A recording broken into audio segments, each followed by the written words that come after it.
All right, here's a good one from Joseph. Me and Joseph just got done with a mentoring session, and but I wanted to bring this one to other people other than him because I think it's relevant for most of us. And it's this: what do you do when you want to DJ and produce and really try to make a go at this lifestyle and earn money as a musician, if you will, but you make a minimum wage? How do you do that?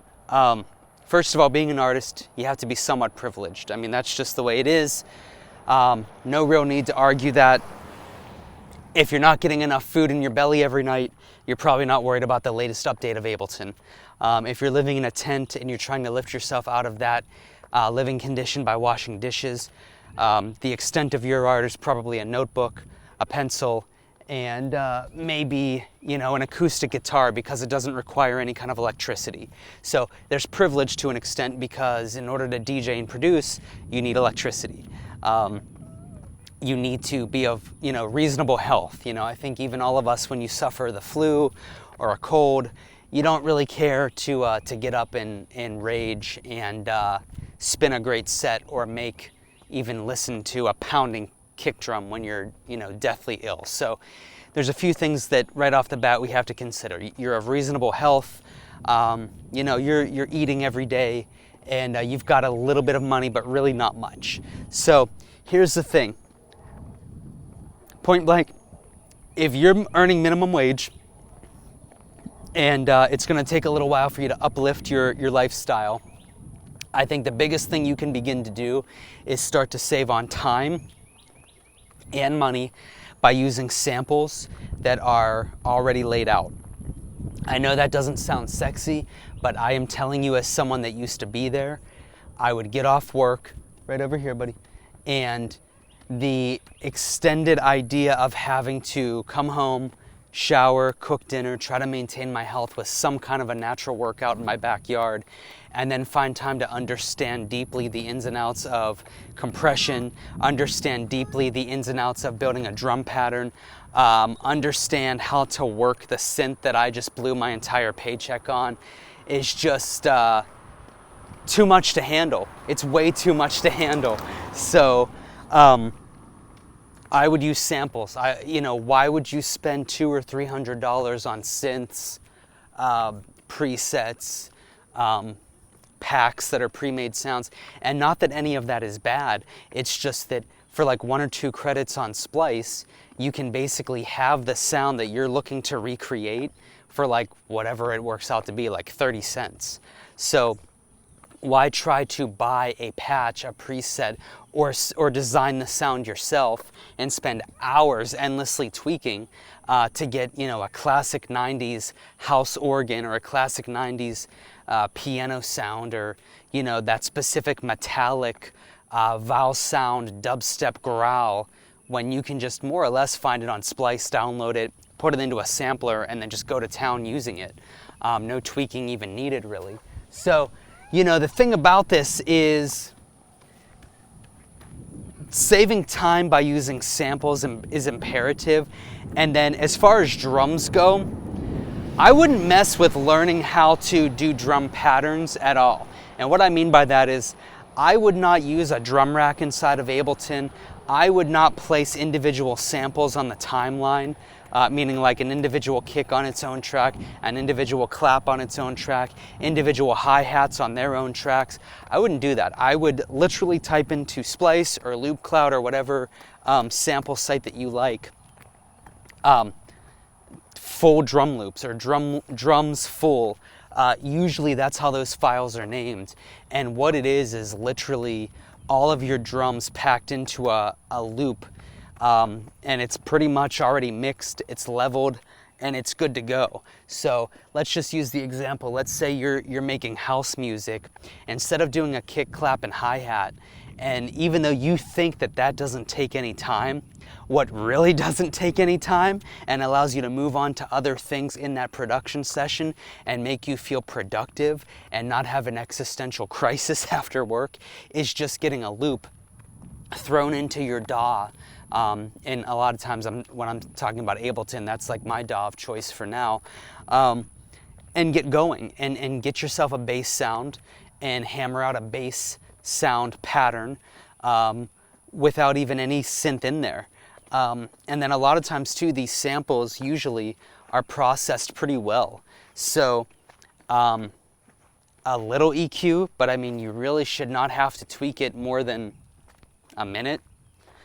Maybe some compression, but once again, tweak it maybe for a minute. Probably just use, one compressor to catch the peaks. So that should be hardly doing any work. And then one compressor that's kind of generically applying light compression on everything, and maybe a little saturation. But basically, yeah, 4 basic plugins and you should be pretty okay. Your EQ, your compressor to catch the peaks, your general compression that's much lighter, that's kind of just, compressing everything a little, and then some saturation. Do that on every channel, and that should help you with your final mix down as far as catching peaks and adding warmth and saturation and basically mixing without mixing. Your drums are already mixed because they're all combined into a waveform that is a drag and drop sample. So your drums are out of the way. You basically downloaded a bass sample, you hammered out a pattern with that, and there's even MIDI that you can get for that, or things like Captain chords, the Captain suite to come up with MIDI for you if you're not real good with that yet. Or you can use Orb. Orb is nice because it's basically the same thing as Captain, but the big difference is with Orb, you don't have to have an internet connection. So let's go back to the idea of you're taking a bus to work. You have your little laptop, right, on the bus. You've got your drums all on one track. And you don't need a great computer for this because you're saving on CPU power because you're not having a million tracks in your session. You've got your drums all on one track, already mixed, hardly anything needs done to those. You've got your bass line on one track, and you can use something like Orb, and it'll hammer out a pattern for you. And you can pretty much get a pretty darn good pattern. If for some reason you can't come up with it yourself and write it in, Orb can come up with it for you and get your results pretty quickly. Anything else you need, just go back onto Splice. You could pretty much make modern EDM, modern electronic music, modern house, modern bass music, dubstep, future bass, and anything else that might be in and around those genres pretty darn easily without needing an extensive synth collection or extensive plugin collection at all. I hate to suck the sexiness out of it, but what's really not sexy is working a minimum wage job and then realizing when you look back 10 years later that you're still at that job or still at a minimum wage job, and you've become a good producer, but it's been at the expense of your bank account and your life, number of years. So when you start to see people that within 1 year pretty much getting fame and recognition and getting where they want to get to be going with their music, and you're still at the local gas station working, and you don't have a great laptop and you're wondering how these people are doing it, quite frankly, it's the purists that are going to keep you down. No one needs to know about this secret other than us and the people that watch this, and the people that don't like it, honestly, off. Just get out of here.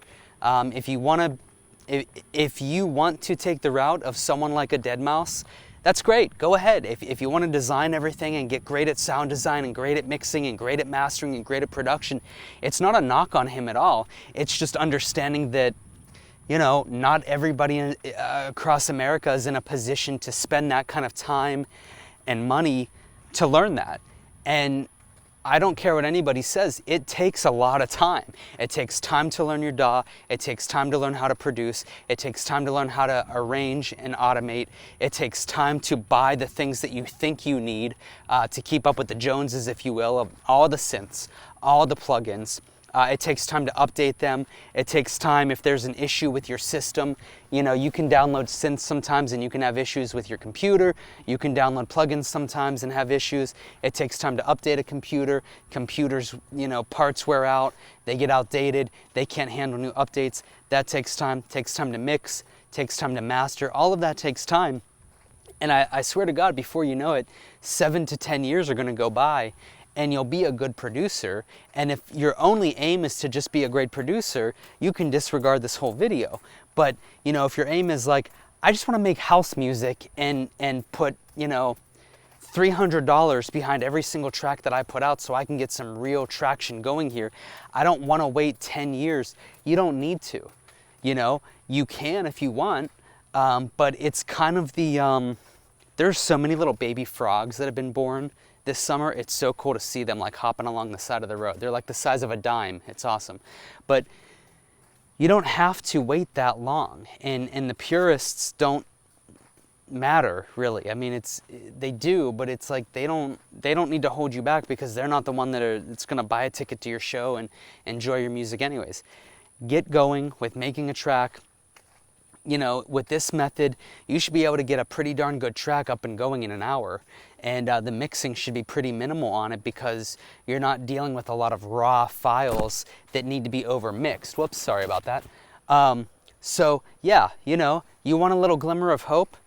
And the purists got you down, marketing got you down because you can't afford the best speakers or you can't afford, you know, Serum and Waves plugins and Silent and Massive and the update for Complete and how are you going to buy Complete and Nexus and all this other stuff. I mean, honestly, if you really want to make it easy, buy the best laptop that you possibly can. And then don't even mess with having to pay for updates on a lot of big time DAWs. Just buy FL. Once you buy FL, as far as it stands right now, if you buy it, you have updates for a lifetime for free. And I wouldn't even mess with CPU heavy laptop taxing synths and plugins. I would just use the stock plugins that come with whatever DAW of your choice is, like in this case, I guess FL, and use samples. You know, why are you wasting time creating a kick? And because of, you know, you're doing this in your bedroom, the lack of treatment on your walls, the lack of just general professionalism, it's not going to be as good of a product as a kick that you can just straight up download. So why wouldn't you just download, you know, a good kick or a good drum sample, download a good one shot of a bass and create a bass line. If you don't know how to create a bass line, go get Orb, or just do the best you can and start to do what really matters, which is build a fan base. Because I can tell you this right off the bat, regardless of what job you work or what you actually have inside of your laptop, there's one thing that's going to set you apart from everybody else, and that's if you have a fan base. If you have a fan base, and that fan base likes your music, and they're willing to buy your t-shirts and your hoodies, I don't care what kind of a purist you are, you can sit there in your bedroom, you can sound design all you want, but you're just getting old sound designing and not building a fan base. And if sound designing is your thing, that's fine. That's not what this video, that's not who this video is for. This is for people who are looking to make music, to promote to people in hopes that they enjoy it and then turn around and become fans of that artist's work. The purists who have nothing to sell, no t-shirt, no merch, no personality, no social media, they don't invest in marketing for their music, and you know, they're lucky if they put out one track a year because their tastes are just so darn precise and great. They just can't get work done any sooner than that. That's not really a great route. You'll be a much more valuable artist to record labels, yourself, your fans, and festival bookings if you're a marginal producer, a marginal DJ, but you have fans. Because guess what? Those fans buy tickets. You know, it's better to not know what the heck you're doing with sound design and not even really know how to do it and just be an okay producer, but you have fans that are gonna buy tickets and come see you, than it is to be someone who is aging out, you know, they're getting older, they're good at sound design, they're good at what they do, but they're just kind of boring. So they don't have a personality, they're not all that attractive on social media, they don't have any merch for sale, and even if they did, they have no fan base, so no one's gonna buy it. And unfortunately, their music might not even be that great. So it's like they're kind of holed up in their room on this kind of purist ego trip, but no one actually even cares. And to a degree, this affects a lot of things. This is why, you know, a lot of artists get so much hate. But You know, for as much hate as a lot of artists, and I'm sure we can all think of a handful, they're moving on with their fan base and their team, and they're making money. And I suggest that's what you do as well. So if you have corners and no corners that you can cut, I would cut them. People don't need to know that you cut corners. It's the fast food effect. That's great that someone down the road can make a great steak. Why don't they open a restaurant? It's the purist ego thing. Well, yeah, okay, whatever.